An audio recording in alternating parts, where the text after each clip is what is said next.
প্রচন্ড গরমের মধ্যে, প্রচন্ড তাপদাহ দাবদাহের মধ্যে হঠাৎ করে যদি ঝুম বৃষ্টি নামে, তাহলে কেমন একটা শান্তি শান্তি লাগে না? ওয়েস্ট ইন্ডিজের বিপক্ষে বাংলাদেশ যে ওয়ানডে সিরিজ জিতলো, তাতে করে আমাদের সবার মধ্যে ওরকম একটা শান্তি শান্তি ব্যাপার এসেছে, একটা স্বস্তির ব্যাপার এসেছে। এবং সবচেয়ে বেশি করে সম্ভবত আমাদের ক্যাপ্টেন মেহেদী হাসান মিরাজের জন্য। ওয়ানডে ফরম্যাটটা একসময় বাংলাদেশের সবচেয়ে স্ট্রংগেস্ট ফরম্যাট ছিল। আমরা খুবই গর্ব নিয়ে এই কথাটা বলতাম, এবং ওয়ানডেতে বাংলাদেশ পৃথিবীর যে কোনো দলকে চ্যালেঞ্জ জানাতে পারে, অতীতে বিভিন্ন সময় জানিয়েছে। সেইটা বাংলাদেশ ক্রিকেটের একটা গর্বের জায়গা ছিল। কিন্তু গত 2 বছরে ক্রমশ আমরা পেছাতে পেছাতে এমন একটা জায়গায় চলে গিয়েছি যে এখন আমরা টেস্টের চেয়ে টি-20-র চেয়ে ওয়ানডেটা খারাপ খেলি, এবং তাতে করে 2027 বিশ্বকাপে সরাসরি কোয়ালিফাই করতে পারবো কিনা সেইটাই একটা বড় প্রশ্নবোধক চিহ্নের সামনে পড়ে গিয়েছিল। সকল প্রশ্নের জবাব যে ওয়েস্ট ইন্ডিজের বিপক্ষে এই সিরিজ জয়ের মাধ্যমে হয়ে গেছে তা নয়, তারপরেও সিরিজ জয়টা, স্পেশালি লাস্ট ম্যাচে ওই 179 রানের বিধ্বংসী বিস্ফোরক জয়টা হতে পারে ওয়ানডে ফরম্যাটে বাংলাদেশের ঘুরে দাঁড়ানোর একটা স্টার্টিং পয়েন্ট, একটা টার্নিং পয়েন্ট, অবভিয়াসলি ক্যাপ্টেন হিসাবে মেহেদী হাসান মিরাজের জন্য। মিরাজ এই একটা সিরিজ জয়ে খুব ভালো যে ক্যাপ্টেন হয়ে গেছেন তা নয়, কিন্তু এই ফরম্যাটটাতে বাংলাদেশের ঘুরে দাঁড়ানোর উপলক্ষের কথা যেমন বলছিলাম এই সিরিজটা থেকে, ঠিক তেমনিভাবে ক্যাপ্টেন মিরাজের ক্ষেত্রে ওইটা আসলে সত্য, প্রচন্ড রকমের সত্য। আর এটা আমরা কে না জানি যে খারাপ সময়ই ভালো ক্যাপ্টেন তৈরি করে। সো বাংলাদেশ ক্রিকেটের এই খারাপ সময়টাতে ওয়ানডে ফরম্যাটে মেহেদী হাসান মিরাজকে কি আসলে ভালো ক্যাপ্টেন হিসেবে তৈরি করবে কিনা, তার পেছনে অতীতে কিন্তু উদাহরণ রয়েছে, তার মেন্টরদের উদাহরণই আছে। ওয়ানডে ফরম্যাটে মিরাজের ক্যাপ্টেন্সি পাওয়াটা ছিল ভীষণ রকম নাটকীয় এবং বিতর্কিত। শ্রীলঙ্কার বিপক্ষে গত জুন মাসে আমরা যে সিরিজটা খেলতে গিয়েছি, সেইখানে আচমকাই মিরাজকে ওয়ানডে ফরম্যাটের ক্যাপ্টেন ঘোষণা করা হয়। নাজমুল হোসেন শান্ত ওয়ানডের ক্যাপ্টেন্সিটা কন্টিনিউ করবেন সেটা প্রত্যাশিত ছিল, শান্তর নিজের কাছেও প্রত্যাশিত ছিল। ইনফ্যাক্ট দল শ্রীলঙ্কা যাওয়ার আগের দিন তিনি যে প্রেস কনফারেন্স করেছিলেন, সেখানে সরাসরি কিছু না বললেও তার কথাতে বোঝা গিয়েছিল যে ওয়ানডে ফরম্যাটের ক্যাপ্টেন্সিটা বা সেই ভাবনার জায়গাটাও তার মধ্যে ভালোভাবে রয়েছে। কিন্তু বাংলাদেশ ক্রিকেট বোর্ডের ওই জায়গাটাতে তারা শান্তর সাথে প্রথমত ওই কমিউনিকেশনটাও ঠিক মতো করতে পারেননি, যেই কারণে হচ্ছে গিয়ে শান্ত ওই সিরিজ শেষে টেস্ট ক্যাপ্টেন্সিটাও ছেড়ে দিয়েছেন। মিরাজকে যে ওয়ানডে ক্যাপ্টেন্সিটা শ্রীলঙ্কা সফর থেকে স্থায়ীভাবে বাংলাদেশে দেওয়া হয়েছে। এখন এর আগে মিরাজ যে ক্যাপ্টেন্সিটা করেছেন ওয়ানডেতে, সেইটা শান্তর অনুপস্থিতিতে, একটা হচ্ছে গত বছর আফগানিস্তানের বিপক্ষে সিরিজের লাস্ট ম্যাচটাতে, তারপরে ওয়েস্ট ইন্ডিজের বিপক্ষে সিরিজের আরো 3টা ম্যাচে। ওই 4টা ম্যাচে তো শান্ত ক্যাপ্টেন ছিলেন না বলেই মিরাজ এই দায়িত্বটা পালন করেছেন। আর তিনি যখন দায়িত্বটা পেয়েছেন ফুল ফ্লেজেড, এরপরে তিনি আফগানিস্তানের বিপক্ষে, শ্রীলঙ্কার বিপক্ষে সিরিজের 3টা ম্যাচ করলেন, আফগানিস্তানের বিপক্ষে সিরিজের 3টা ম্যাচ করলেন, এরপরে গিয়ে এই ওয়েস্ট ইন্ডিজের বিপক্ষে সিরিজের 3টা ম্যাচ করলেন। এই সিরিজ শুরু হওয়ার আগে মিরাজের ক্যাপ্টেন্সিতে বাংলাদেশ যেই 10টা ম্যাচ খেলেছিল, তার মধ্যে একটা মাত্র ম্যাচ জিতেছিল এবং 9টা ম্যাচই বাংলাদেশ হেরেছিল। সো তার ক্যাপ্টেন্সির ওই জায়গাটা একটা প্রশ্নবোধক চিহ্নের সামনে পড়ে গেছিল। স্পেশালি লাস্ট সিরিজটাতে যখন আমরা আফগানিস্তানের কাছে 3-0 ব্যবধানে হেরে গেলাম, স্পেশালি লাস্ট ম্যাচটাতে যখন আমরা মাত্র 93 রানে অল আউট হয়ে 200 রানের ব্যবধানে হেরে গেলাম, তখন কিন্তু প্রচন্ড রকম একটা সমালোচনার মধ্যে বাংলাদেশের ওয়ানডে দল তথা আমাদের ক্যাপ্টেন মেহেদী হাসান মিরাজ পড়ে যান। ওয়েস্ট ইন্ডিজের বিপক্ষে সিরিজটা তাই খুব গুরুত্বপূর্ণ ছিল, এবং এইখানটা তো সেকেন্ড ম্যাচে সুপার ওভারে নানান প্রশ্নবিদ্ধ সিদ্ধান্তের মাধ্যমে যখন আমরা হেরে গিয়েছিলাম, সেই অবস্থা থেকে লাস্ট ম্যাচে বাংলাদেশ যেরকম একটা বিস্ফোরক জয় পেল, এইটা নিঃসন্দেহে মিরাজের পায়ের নিচের মাটিটা শক্ত করবে বলেই আমরা আশা করতে পারি। আপনি যদি এমনিতে রেকর্ড দেখেন, এখনো এই সিরিজ জয়ের পরও মিরাজের ক্যাপ্টেন্সিতে ওয়ানডেতে 13 ম্যাচের মধ্যে মাত্র 3টা জিতেছে বাংলাদেশ, 10টাই বাংলাদেশ হেরেছে। ওই যে আফগানিস্তানের সঙ্গে সিরিজের ফার্স্ট ম্যাচটার কথা, লাস্ট ম্যাচটার কথা বলছিলাম, যেটাতে শান্ত ছিলেন, ওইটাতে হেরেছে। ওয়েস্ট ইন্ডিজে 3 ম্যাচ খেলে 3টাই হেরেছে।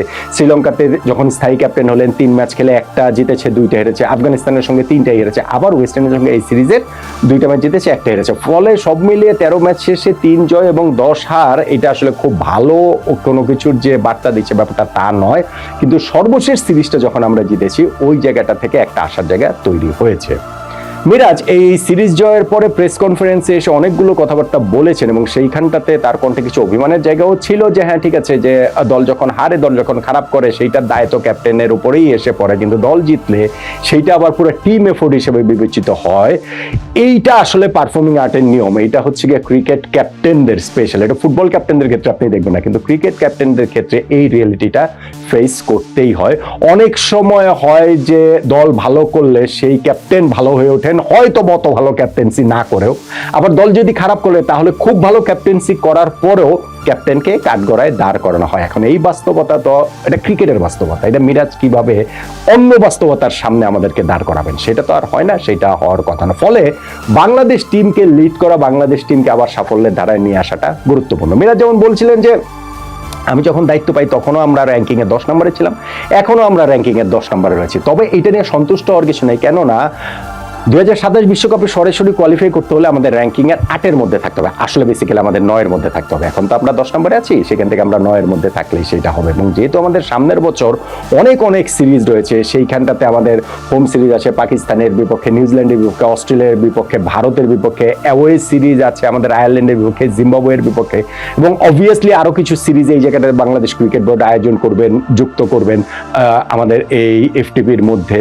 ফলে মিরাজের সামনে কিন্তু সেই সুযোগটা রয়েছে ওয়ানডে টিমটা গুছিয়ে নেওয়ার এবং ওয়েস্ট ইন্ডিজের বিপক্ষে এই সিরিজ জয় থেকে সেই ঘুরে দাঁড়ানোটা শুরু করার। 2027 বিশ্বকাপ এখনো 2 বছর পরের হিসাব। মিরাজ সেটা বলেছেন যে অতদূর পর্যন্ত তিনি ভাবছেন না, ক্রিকেট বোর্ড তাকে 1 বছরের জন্য দায়িত্ব দিয়েছে, সেই পর্যন্তই তিনি ভাবছেন। এখন এই 1 বছর পর ক্যাপ্টেন চেঞ্জ করাটা আমরা কি আসলে এফোর্ড করতে পারি? আমরা আসলে এফোর্ড করতে পারি না। ধরেন হচ্ছে আমরা যদি আগামী জুন জুলাইতে গিয়ে আবার যদি ক্যাপ্টেন চেঞ্জ করি ওয়ার্ল্ড কাপের 1 বছর আগে, সেইটা বাংলাদেশ টিমের স্টেবিলিটির জন্য ভালো নয়। দ্যাট ডাজন্ট মিন যে টিম যদি খারাপ করে তাহলে ক্যাপ্টেন চেঞ্জ করা যাবে না, কিন্তু টিম ভালো করবে সেই প্রত্যাশার জায়গাটা আমরা করতে পারি এবং সেই ঘুরে দাঁড়ানোর শুরুটা এইখান থেকেই হতে পারে, ওয়েস্ট ইন্ডিজের বিপক্ষে সিরিজ থেকেই। আমি যেটা বলছিলাম, খারাপ সময় ভালো ক্যাপ্টেন তৈরি করে এবং এই জন্য মিরাজের পেছনে একটা খুব বড় উদাহরণ হিসেবে রয়েছেন মাশরাফি বিন মুর্তজা।